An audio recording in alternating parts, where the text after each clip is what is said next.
Dostlar, Doktor Nemo kanalında təkrar xoş gördük və hər birinizi salamlayıram. Bugünkü videoda düşünürəm ki, hər kəs üçün maraqlı olan, lakin bir qism insanların sıradan yanaşdığı bir orqan, bir qism insanların isə çox həssas yanaşdığı bir orqan və onun xəstəlikləri haqqında danışmaq istəyirəm və ilkin olaraq həmin orqan haqqında məlumat verib, hansı funksiyalar yerinə yetirildiyi haqqında məlumat vermək istəyirəm. Ondan sonra pilləli şəkildə müəyyən xəstəliklər haqqında danışacağam. Bu qaraciyərdir. Qaraciyər bizim bədənimizin ən böyük orqanı hesab olunur və orqanizmin laboratoriyası desək, baş laboratoriyası desək, baş metabolik mərkəzi desək, yanılmış olmarıq. Qaraciyər orta hesabla orqanizmdə 1,5 kilo çəkiyə malikdir və yerləşməsi də sağ qabırğa altında yerləşir. O da böyük bir orqan olduğuna görə digər orqanlara nisbətən də böyük sahəni əhatə edir. Sağ tərəfdə, sağ qabırğa altında yerləşir. Ümumiyyətlə, qaraciyərin funksiyaları haqqında danışsaq, olduqca geniş funksiyaları var və maraqlı bir fakt kimi bunu bildirim ki, qaraciyər insan orqanizmində 500-dən çox funksiyanı yerinə yetirir. 500-dən çox. Yəni, böyük bir məsuliyyət daşıyıcısıdır və onun orqanizmdə varlığı bizim yaşam səbəblərimizdən biridir. Belə bir orqanın olduqca böyük məsuliyyətə sahib olması, belə deyək, həmçinin bu qədər funksiyanı yerinə yetirməsi olduqca fantastik görünür. Baxmayaraq ki, qaraciyərin 500-dən çox funksiyası var, təbii ki, onun haqqında, hər biri haqqında danışmayacağıq, amma ən vacibləri haqqında qısaca məlumat vermək istəyərdim ki, öz orqanımızı, qaraciyərimizi tanımış olaq. Yəni, insan öz orqanizmini tanısa, öz sağlamlığına daha diqqətli yanaşa bilər. Bədənini tanısa, xəstəlikləri haqqında da məlumatlı ola bilər və onları qoruya bilər. Onu bildirim ki, digər orqanlar kimi, hər bir orqan olduğu kimi, qaraciyərin də özünün qan dövranı vardır, qanla təminatı vardır və qaraciyər əsasən 75% qədər qanı qapı venası deyilən bir damardan alır və bu qapı venası vasitəsilə bağırsaqlardan sovrulmuş qida elementləri, dərman maddələri, müəyyən toksiki maddələr də ola bilər, zərərli və yaxud da zərərsizləşəcək maddələr məhz bağırsaq damarlarına toplanaraq müəyyən bir vena damarda toplanır və nəhayətdə qaraciyərə qapı venası vasitəsilə daxil olur. Digər damar isə 25% qanla təmin edir. Bu da qaraciyər arteriyasıdır və bu oksigenlə zəngindir. Əsasən də qaraciyər hüceyrələrinin, qaraciyər toxumasının oksigenlə təmin olunması üçün bu arteriyadan, belə deyək, gələn qan onu təmin edir. Onu bildirim ki, qaraciyər eyni anda həm qidanı, həm də oksigeni emal edə bilən yeganə orqan hesab olunur. Bayaq bildirdiyim kimi, qaraciyər orqanizmin baş metabolik orqanıdır. Bizim qidamızı təşkil edən maddənin fundamentində duran əsas üç birləşmə var ki, bunlar zülallar, karbohidratlar və lipidlərdir. Qaraciyərin gördüyü əsas funksiyalardan biri də maddələr mübadiləsini həyata keçirməkdir. Belə deyək, karbohidrat mübadiləsində, zülal mübadiləsində və lipid mübadiləsində ayrıca rolu vardır. Qaraciyər təkcə qidanı özündə saxlamır. Qaraciyər bildiyiniz kimi həm də depolayıcı orqandır. Vacib orqanik birləşmələri özündə depolayır. Eyni zamanda qaraciyər təkcə saxlamır, həmçinin emal edir.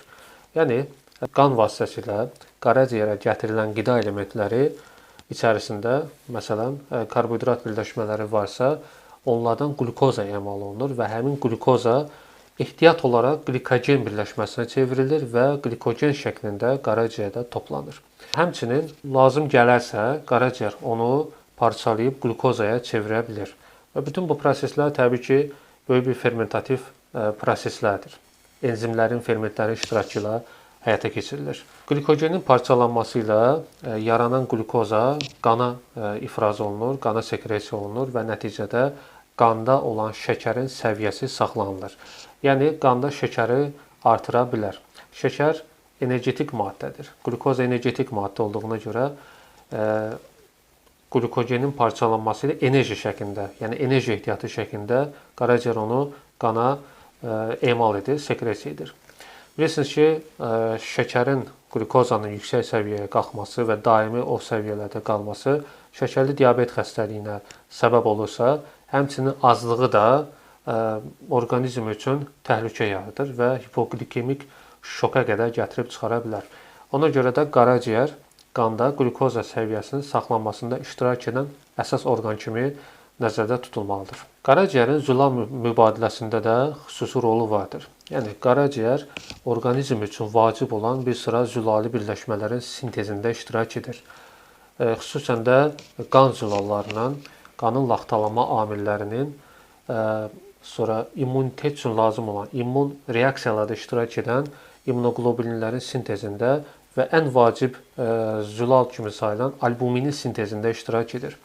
Albumin qanın ən əhəmiyyətli zülallarından hesab olunur. Albumin çatışmazlığında müxtəlif xəstəliklər, müxtəlif problemlər, müxtəlif patologiyalar ortaya çıxa bilər. Qaraciyər həmçinin zülal maddələrinin yaranmasından da əlavə qida vasitəsilə zülalların parçalanması ilə yaranan amin turşularının emal olunmasında, həmçinin azotlu birləşmələrin parçalanması nəticəsində orqanizm üçün zərərli olan ammoniakın zərərsizləşdirilməsində iştirak edir. Yəni qaraciyər həmçinin zərərsizləşdirici funksiya yerinə yetirir. Yəni toksiki maddələri zərərsizləşdirir. Xüsusən də ammoniakı. Ammoniakı karbamidə çevirməklə, yəni sidik cövhərinə çevirməklə onun orqanizmdən xaric olunmasında iştirak edir. Qısaca onu bildirim ki, qaraciyər pozulması baş verərsə, ilk pozulan reaksiya zülal mübadiləsidir və qanda, orqanizmdə zülal çatışmazlığı baş verir. Xüsusən də qan zülallarından gedir söhbət. Qaraciyər həmçinin yağ mübadiləsində yaxud da lipid kimi də eşidə bilərsiniz, oxuya bilərsiniz bu ifadəni. Yağ, lipid eyni maddədir. Yağ mübadiləsində də iştirak edir. Qaraciyər xolesterinin sintez olunmasında iştirak edən əsas orqanlardan biridir. İndi deyə bilərsiniz ki, biz oxumuşuq xolesterin orqanizm üçün zərərli maddədir. Tam bu cür oxumusunuzsa bu yanlış ifadə olardı. Xolesterin orqanizm üçün vacib olan birləşmələrdən, yağ təbiətli birləşmələrdən biridir. Xolesterin olmasa bizdə steroid hormonlar, cinsi hormonlar yaranmaz. Müəyyən glikokortikoidlər yaranmaz. Çünki xolesterin bu birləşmələrin, bu hormonların yaranmasında fundamental maddə hesab olunur. Həmçinin xolesterin daha mikroskopik səviyyəyə ensək, bizim hüceyrələrin, belə deyək, qabığının, yəni buna hüceyrə membranı deyirlər, hüceyrə membranının sabitliyinin saxlanmasında iştirak edən əsas birləşmələrdən biridir. Ondan da savayı müəyyən lipoproteinlərin sintez olunmasında iştirak edir. Yəni, bəlkə də oxumusunuz, pis xolesterin, pis yağlar da deyirlər və yaxud da yaxşı yağlar da deyirlər. İndi bu cür, yəqin ki, insanlar başa düşsünlər deyə bu cür deyirlər. Onların adlandırılması tamam fərqlidir. Deməli, bu lipoprotein birləşmələri də, yenə deyirəm, orqanizmdə müəyyən bir səviyyələrdə olmalıdır və metabolizmdə iştirak edirlər.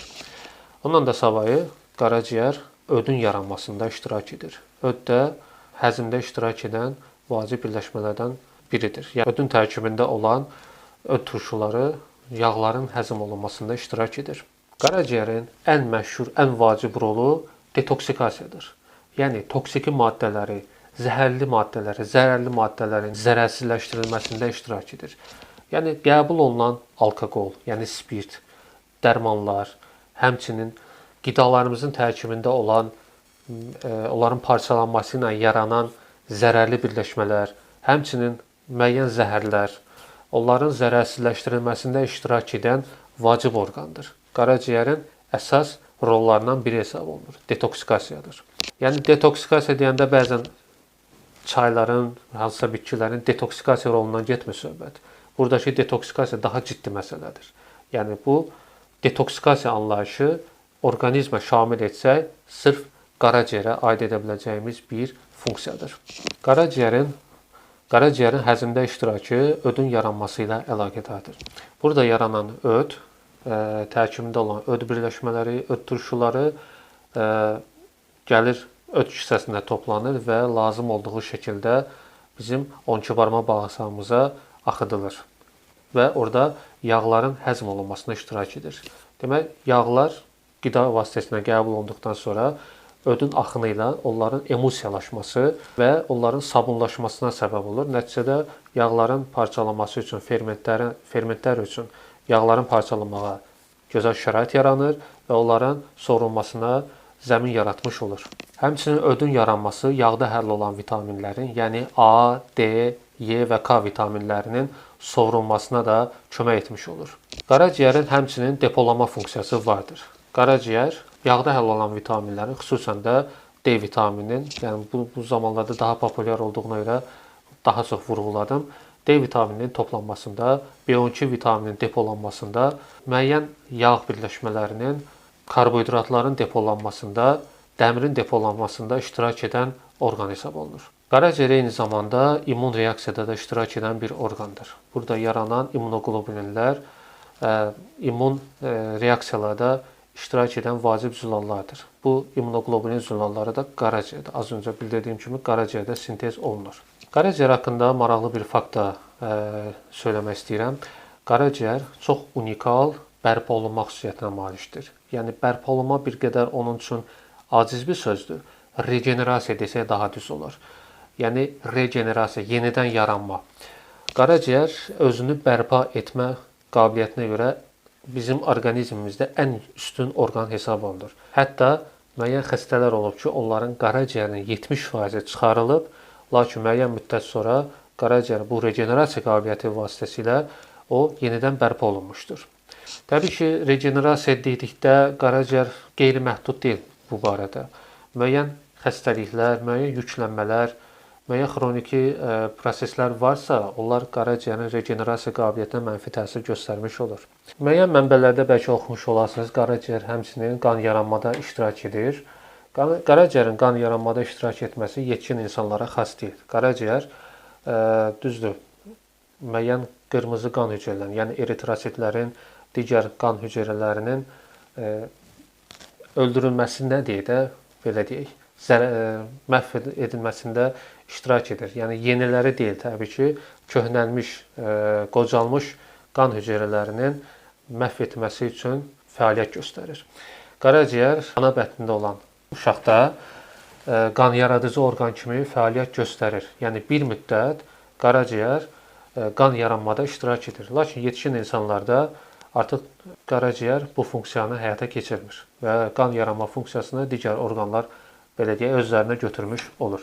Hesab edirəm ki, qaraciyərin fəaliyyəti nə kimi funksiyalar gördüyü haqqında kifayət qədər məlumat verdik. Yəni bizim orqanizmimizi tanımağımız üçün bu funksiyaları bilməyimiz, xəbərdar olmağımız məncə hələ ki kifayətdir.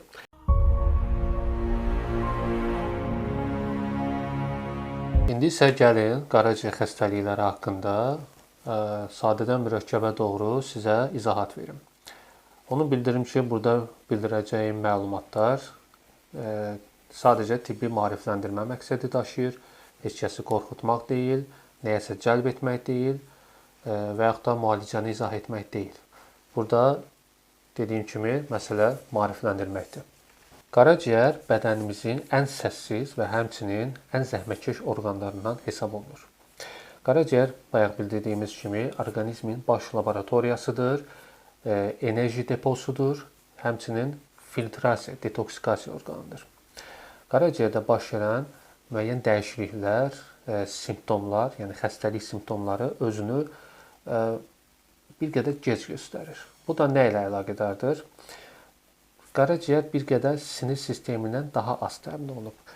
Digər orqanlara nisbətdə qaraciyərdə sinir elementləri az olduğuna görə burada baş verən dəyişikliklər bir qədər gec ortaya çıxır. Məsələn, digər orqanlarda müəyyən iltihabi proseslər baş verən kimi və yaxud da müəyyən dəyişikliklər baş verəndə burada yaranan müəyyən mediatorlar və yaxud da sinir uclarının oyanması nəticəsində affekt reaksiya baş verir. Yəni hissi sinir oyanaraq beyinə, beyindən də cavab reaksiyası kimi həmin orqana gələrək ağrı olduğu haqqında məlumat verir və nəticədə biz bilirik ki, həmin orqanda nəsə problem var.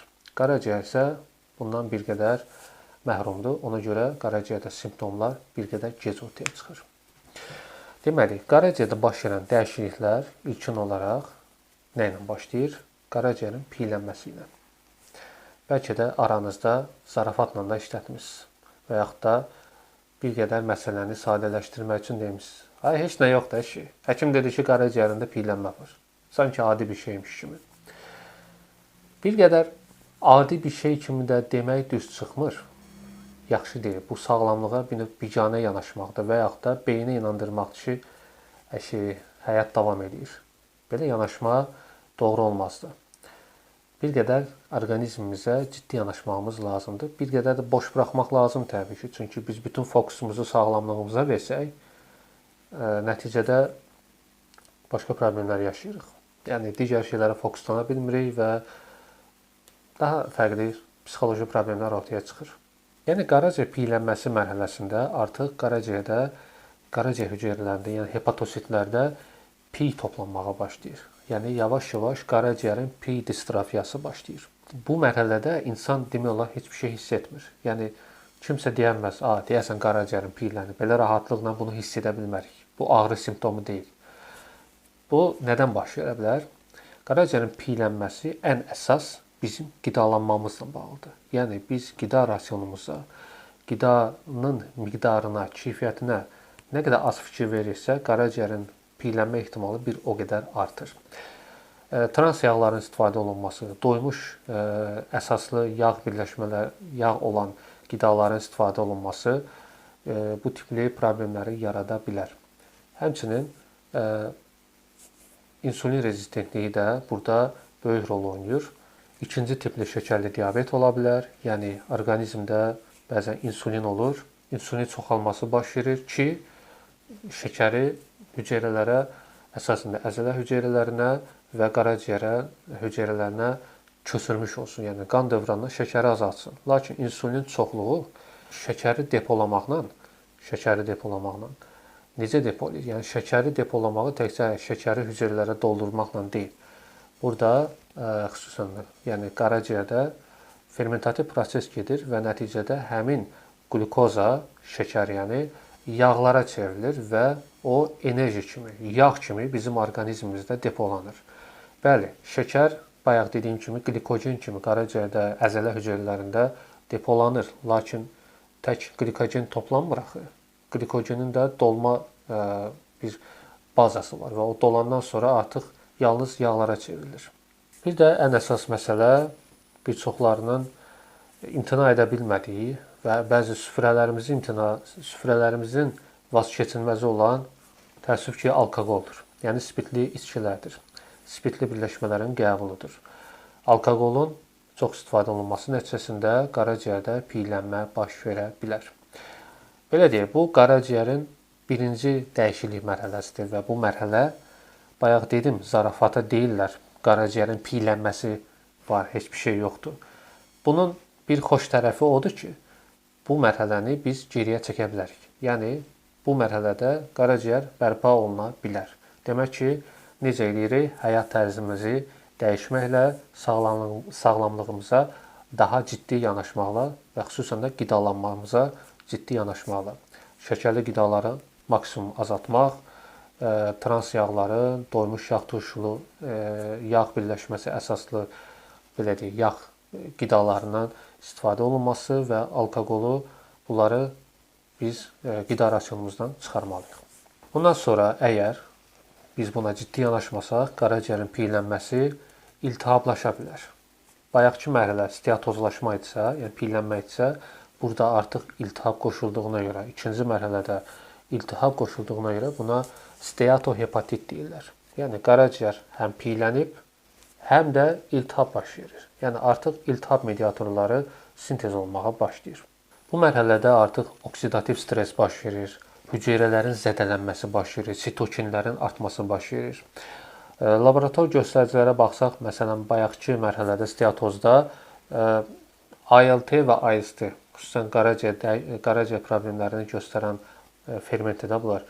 Bu fermentlər nisbətən az yüksəlirdirsə, artıq bu mərhələdə norma həddini çox keçmiş olur və bu fermentlərin yüksəldiyini görmüş ola bilirik və onların nisbəti artır. Qaraciyər piyələnməsində hər hansı bir əlamət hiss etməsək də, amma artıq piyələnmə ilə yanaşı iltihabın da qoşulması bizdə müəyyən simptomları ortaya çıxarır. Həmin şəxs, yəni bu bir xəstədə steatohepatit varsa, bu xəstədə artıq halsızlıq baş verir, işə biganəlik var, işləmək istəmir, hər şey həvəssiz olur və sağ qabırğa altı nahiyədə artıq diskomfort hiss etməyə başlayır. Bəzən qaraciyərin böyüməsi və qaraciyər kapsul orqan olduğuna görə o kapsulun dartılması baş verir və nəticədə ağrılar hiss etmiş ola bilərik. Yəni bunlar biraz az olur, xüsusən diskomfort hissi olur. Qaraciyərdə baş verən digər dəyişikliklərdən biri də virus mənşəli hepatitlərdir. Çox məşhurdur. Eşitmisiniz, kimdəsə B virus hepatiti var, kimdəsə C virus hepatiti var. Yəni bu virus hepatitləri səhv etmirəmsə 8 növ virus hepatiti törədən, bu xəstəliyi törədən 8 virus növü var. Amma ən məşhuru bunlardan 5-idir və daha da məşhuru ikisidir. B və C hepatiti. Niyə görə bunlar məşhurdur? Əslində insanlar arasında məşhurdur. Tibb sahəsində bunların hər birinə ciddi yanaşılır. Tibb heç bir halda bu yüngül xəstəlik deyə yanaşmır. Tibb hər bir xəstəliyə özəl yanaşmağı tövsiyə edir. Yəni tibbin əsas yanaşma tərzlərindən biridir ki, xəstəyə ciddi yanaşılsın. Xüsusən də B və C hepatitləri ona görə məşhurdur ki, insanlar arasında bu B və C hepatiti xronik şəkildə davam edir. Amma A hepatiti məsələn daha kəskin hepatitlə özünü göstərir. Kəskin əlamətlərlə özünü göstərir. B və C isə xroniki şəkildə davam edir, uzun müddət davam edə bilir. Hətta B virus hepatitinə yoluxmuş insan müalicə alsa belə 6 aydan bir dispanserizasiyaya getməlidir. Burada artıq laborator göstəricilər daha aktiv şəkildə özünü göstərir. Yəni ALT və AST-nin daha çox yüksəlməsini görmüş ola bilirik. Həmçinin bilirubinin artmasını görürük. Çünki qaraciyərin hüceyrələri, yəni hepatositlər zədələndiyinə görə bilirubinin öd maddəsində bu bilirubinin zərərsizləşməsi, yəni onun konjugasiya olunması azalır. Nəticədə qanda sərbəst bilirubinin miqdarı artır. Düzdür, bəzən sərbəst və birləşmiş bilirubin hər ikisi də olsa da, lakin burada ikisinin də çox olması bir problemdir. Lakin dediyim kimi daha çox sərbəst bilirubinin artmasını görə bilirik. Və bunların fərqli formalarda artması yanaşı ola biləcək ikincili xəstəliklər də ola bilər. Məsələn, öddaşı xəstəliyi, öd kisəsinin özünün belə deyək xəstəlikləri və digər hər hansı bir yanaşı xəstəlik bu problemləri yarada bilər.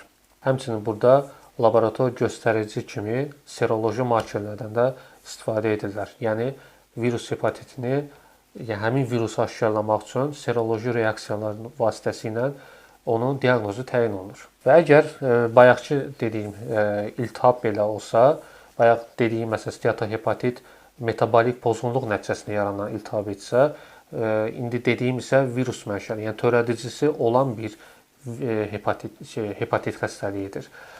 Bu hər iki formada olsa da, yəni hər iki forma hepatit, yəni metabolik pozğunluq və həmçinin törədici vasitəsilə yaranmış hepatit iltihabi proses davam edərsə, nəticədə daha sonrakı mərhələyə keçir və bayaq dedim iltihab başlayır. İltihab başlasa belə iltihabı orqanizm bitirməyə çalışır. Yəni iltihab müdafiə reaksiyası kimi başlasa da eyni zamanda zərərlidir və orqanizm onu zərərsizləşdirməyə başlayır. Nəticədə həmin iltihabı aradan qaldırmaq üçün bu nahiyədə birləşdirici toxuma elementləri artmağa başlayır və artdığına görə burada kollagen sintezi artır, kollagenin çökməsi baş verir, o da toplanır, nəticədə çapıqlaşma baş verir. Yəni qaraciyər toxuması artıq çapıqlaşır. Buna fibrozlaşma da deyirlər. Əgər analiz nəticəsini əlinizə alsınız, orada fibrozlaşma sözünü görə bilərsiniz. Bu çapıqlaşma deməkdir. Bildiyimiz adi yara necə çapıqlaşırsa, ona bənzər bir prosesdir. Həmin bu qaraciyər fibrozlaşması. Bu mərhələni də aşkar etmək üçün xüsusən də qaraciyər üçün xüsusi ultrasəs müayinəsi olan elastoqrafiyadan istifadə olunur. Elastoqrafiya bildiyimiz ultrasəs müayinəsinin daha təkmilləşmiş variantıdır və burada onun qaraciyərin fibrozlaşma dərəcəsi yoxlanılır və elastoqrafiya müayinəsi zamanı əgər bura verilən kiçik səs dalğası, təqribən mən bilən 50 Hz səs dalğası verilir və bu səs dalğası qaraciyər toxumasında axma sürətinə əsasən onun fibrozlaşma dərəcəsi yoxlanılır. Əgər daha sürətli axarsa, o zaman qaraciyər daha çox fibrozlaşır, yəni daha çox bərkiyib. O deməkdir. Həmçinin fibrozlaşma dərəcəsini yoxlamaq üçün tək elastrografiyadan deyil, həmçinin deməli fibrotestdən, test müayinə üsulundan da istifadə edirlər. Bu biokimyəvi müayinədir artıq və bunu qan vasitəsilə yoxlayırlar və burada əsasən 6 element yoxlanılır. Bu iki müayinə bir qədər çox danışılası bir müayinədir. Gözəl bir müasir müayinə üsuludur və qaraciyər biopsiyasına getməmək üçün olan önləyici bir müayinələrdir. Burada daha geniş öyrənilir.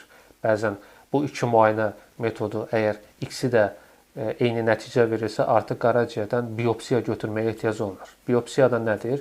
Yəni qaraciyərə iynə sancmaqla oradan müəyyən bir hissə götürməkdir və onu müayinəyə aparmaqdır. Yəni mikroskopik müayinəyə aparırlar. Sonda onu bildirim ki, burada fibrozlaşma bayaqki dediyim mərhələlərdən daha ciddi sayılır. Burada artıq struktur dəyişikliyi var. Yəni hüceyrə zədələnməsi deyil, artıq qaraciyərin forması, strukturu dəyişir.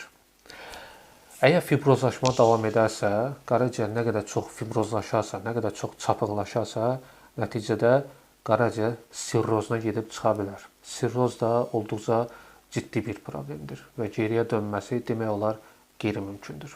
Qaraciyər struktur olaraq tamamilə pozulur. Nəticədə bayaq dediyim kimi qaraciyərə 75% qanı gətirən vena damarı var idi. Ona portal vena deyirlər. Bu vena damarında təzyiq atmağa başlayır. Yəni portal hipertenziya başlayır. Təzyiqin artması da həmin damarın daha çox təzyiqə məruz qaldığına görə onun divarları təzyiqə məruz qalır və burada toplanan qan mayeəsi qanın formalı elementləri deyil, qanın plazma elementləri sulu hissəsi deyə də belə damarlardan süzülməyə başlayır və qarın boşluğuna toplanır və qarına maye yığılır. Qarına su yığılıb deyirlər el arasında.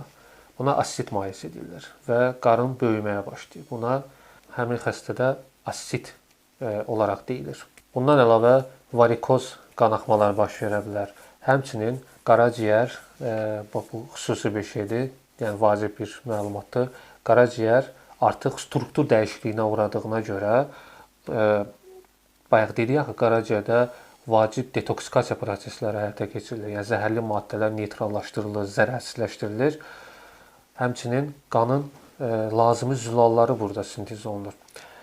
Əgər qaraciyər strukturu pozulubsa, funksiyaları pozulduğuna görə qaraciyər zərərli maddələri detoksikasiya edə bilmir. Nəticədə həmin zərərli maddələr qan dövranı vasitəsilə orqanizmə yayılır və xüsusən də beyin toxumasına yayılaraq hepatik ensefalopatiya yaradır. Yəni bu beyin mənşəli beyin xəstəlikləridir. Düzdür, mənşə, səbəb qaraciyərdir, lakin beyin xəstəliyi yaranır. Həmin zəhərli maddələr, toksiki maddələr beyni zədələdiyinə görə ensefalopatiya yaranır. Bu mərhələni artıq ölüm dilim mərhələsi adlandırmaq olar.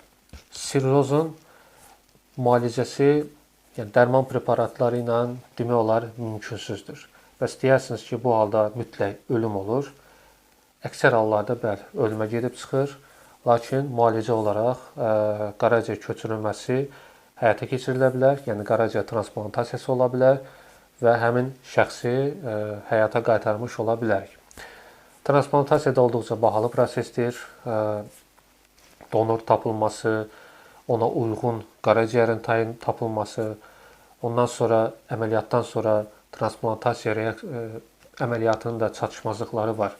Nəticədə transplantatın qopma reaksiyası kimi təhlükə var, risk var. Bu hal olarsa qaraciyərin köçürülməsi bir fayda vermir və orqanizm özü köçürülən qaraciyəri sanki məhv edir və burada donor da boşa getmiş olur, həmçinin xərclənən o qədər pul da boşa getmiş olur.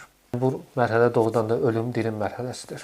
Dediyim kimi, əgər sirroz mərhələsi davam edərsə, sirrozun ardınca daha təhlükəli bir problem də yarana bilər. Bu da qaraciyərin xərçəngidir, yəni karsinomasıdır. Hepatoselülyar karsinoma deyilir buna. Sadaladığım son 2 mərhələdə artıq nəinki bu fermentlər ALT, AST, GGT, ALP-nin artması, həmçinin burada yəni onlar bir kənara daha digər biokimyəvi əlamətlər ortaya çıxır. Qaraciyərin funksiyası pozulduğuna görə qan zülalları artıq yaranmır və albumin olduqca aşağı düşür və adətən həmin xəstələrə çox vaxt albumin köçürüldüyünü görmüş ola bilərsiniz. Yəni bu qaraciyərin həmin albumin yaratma funksiyasının pozulması ilə əlaqədardır. Belə, qaraciyərin konkret xəstəlikləri haqqında təbii ki, məlumat vermədim. Bu bir növ giriş xarakteri daşıyırdı deyə burada daha çox qaraciyərdə hansı dəyişikliklər gedə bilir, fərqli xəstəliklərdə onları izah etməyə çalışdım. Qaraciyər hansı mərhələdən hansı mərhələyə keçə bilir. Yenə də bildirirəm ki, bu video nə qorxutma məqsədi daşıyır, nə də müalicə etmək məqsədi daşıyır. Çəkilən, hazırlanan bu video çıxarıq məhz maarifləndirmək məqsədi daşıyır ki, biz öz orqanizmimizi daha yaxşı və daha yaxından tanıya bilək. Sadaladığımız bütün bu proseslər təbii ki, birdən-birə yaranmır. Hər şey mərhələli şəkildə asta-asta gəlir və sonda bu mərhələyə və daha sonda ölümə gətirib çıxara bilər. Ona görə də orqanizmimizə qətiyyən biganə yanaşmayaq, sağlamlığımıza daha ciddi yanaşaq. Və xüsusən də qaraciyər problemlərinin qarşısını almaq üçün də müəyyən qoruyucu tədbirlər var ki, xüsusən də qidalanmamız bura aiddir və qidalanma rasionumuza, istifadə etdiyimiz qidalara diqqətli yanaşmalıyıq. Yəni bu ağızdan qəbul olunan maddəyə, qidalara ciddi yanaşmalıyıq. Həmçinin də dediyim kimi virus hepatitləri dedim. Onlar haqqında da növbəti videolarda danışacağıq. Bacardığım qədər ətraflı izah edəcəm. Xüsusən də B və C virus hepatiti haqqında danışacağam. Bəziləri transfuzion formada, yəni birinin xüsusən də hepatitlərin, virus hepatitinin, xüsusən B və C-nin narkomanlar arasında çox yayılması, sonra daha çox gigiyena qaydalarına əməl etmədən cinsi əlaqələr zamanı da bu virus hepatitləri yayıla bilir, yoluxa bilir. Ona görə də bu vəziyyətlərdə də gigiyenik qaydalara əməl etmək lazımdır. Narkomaniyanın özü də bunun yaranmasına bir səbəbdir. Ona görə də bacardığımız qədər narkotiklərə yox deyirik. Bugünkü videomuz da bu qədər. Sona qədər dinlədinizsə təşəkkür edirəm. Demək ki, tibbə maraqlısınız, elmə maraqlısınız. Bu çox sevindirici bir haldır və xalqın nümayəndələri, öz xalqımızın nümayəndələrini çox istərdim ki, elmə həvəsli olsunlar, elmi öyrənməyə meyilli olsunlar, həmçinin sağlamlıqlarına ciddi yanaşsınlar. Videonu izlədinizsə bir daha təşəkkür edirəm. Çox sağ olun ki, izlədiniz. İstərdim ki, videonu paylaşasınız. Dostlarınızla, yaxınlarınızla, müəyyən sosial şəbəkələrdə paylaşasınız. Hər kəsin məlumatı olsun, dinləsin, sualları varsa, bəlkə doğrudan insanın müəyyən suallara ehtiyacı var, cavabına ehtiyacı var. Suallarını verə bilsinlər. Siz də həmçinin suallarınızı verin. Mütləq cavablandıracağıq. Nə qədər sual çətin olsa bir o qədər bizim üçün də maraqlıdır. Çünki düşünməyimizə səbəb olacaq, axtarmağımıza, kitablar arasında, internet içində, praktik həyatda, iş həyatında həmçinin eşələnməyimizə, axtarmağımıza səbəb olacaq. Ona görə də suallarınızı, fikirlərinizi əsirgəməyin. İndi isə sağ olun, minnətdaram. Həmişə sağlam olun, sağlıqla yaşayın.